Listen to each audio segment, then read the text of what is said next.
Hey, this is for all you buyers out there of real estate in a market where we seem to be having still low inventory and rising prices. And yes, those markets still exist. I'm here in the Pennsylvania area.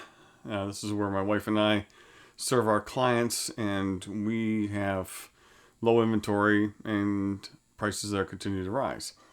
And when we go to take our clients out to look at properties on the buy side, there's something that I try to remind them of and try to think about. I think about as when we go to homes that seem to be priced very, very high or on the edge or even higher than what anybody really think should be normal. We start seeing some of this in new construction where the prices of new construction just seem to be far more, at least on a per square foot basis, than on resale, which you would expect, but quite a bit of difference. And we try to understand as well, where they're looking to buy, and the kind of neighborhood that they're looking in or the location, and understand as well how long they plan on living there and the demographics that are taking place. And when you put that all together, I ask one significant question. Where is the next buyer coming from for your home? Let's say we get you this home, and let's say you love it, and let's say you live in it for 10 years or so, and maybe you live in it 20 years.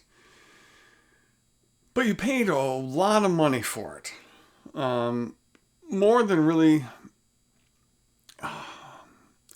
you feel comfortable with, but it was what you had to do in order to get a house and what everybody around you is doing to get a house.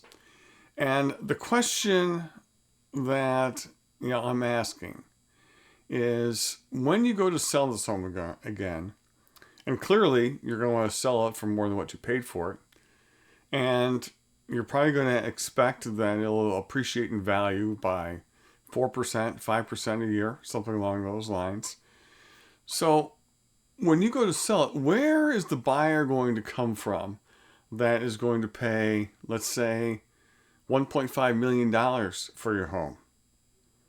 Where is that going to be? Because, if you're a millennial, that means it's going to be a Gen Z or maybe even Alpha. And are they really going to be buying houses like that? Are they really going to have the money to buy the houses in order to do that?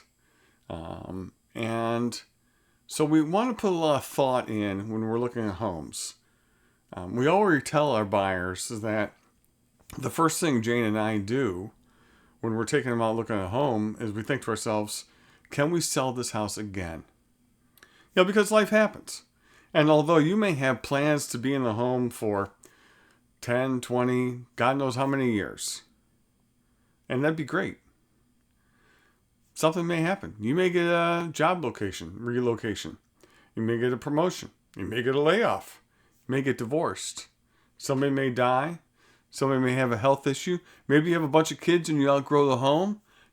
I don't know. And the one thing we clearly, none of us know is if any of that happens, when it will happen. Will it happen in the first 2 years of you owning the home or 20 years from now?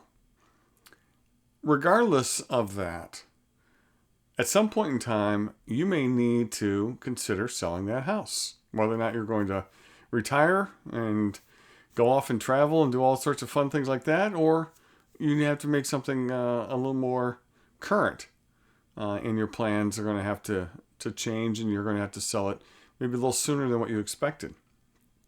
Do you have enough equity in the home in order to do that, so you're not selling it at some sort of loss?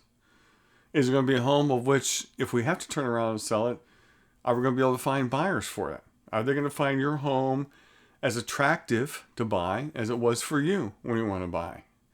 And how is this home going to be priced? So we put that all together and we try to think before you start entering into looking at buying a house. You want to think to yourself, where's my next buyer coming from? And who's that buyer going to be? And am I going to have a home of which I can sell at some point in time in the future? And keeping that in mind will help you, I think, make sure that you're doing the best you can in getting a house that you can enjoy, as well as at some point in time you can sell and then be able to take the proceeds from that and do whatever you wish. So a lot of times we're not thinking about that. Right now the house comes on, everybody gets all excited. Hey, I got an offer accepted. And I think we need to put a little more thought as well when we're out looking at houses about where it is, how we're going to sell it again, making sure that it doesn't have some idiosyncrasy to it that is going to make it a problem in the future. So just a couple tips for out there thinking about when you're out there looking at homes on the buy side, maybe something else to consider. Give us a like, give us a subscribe, give us a comment. Let us know what you think, and we'll keep posting out this content for you. Have a great day.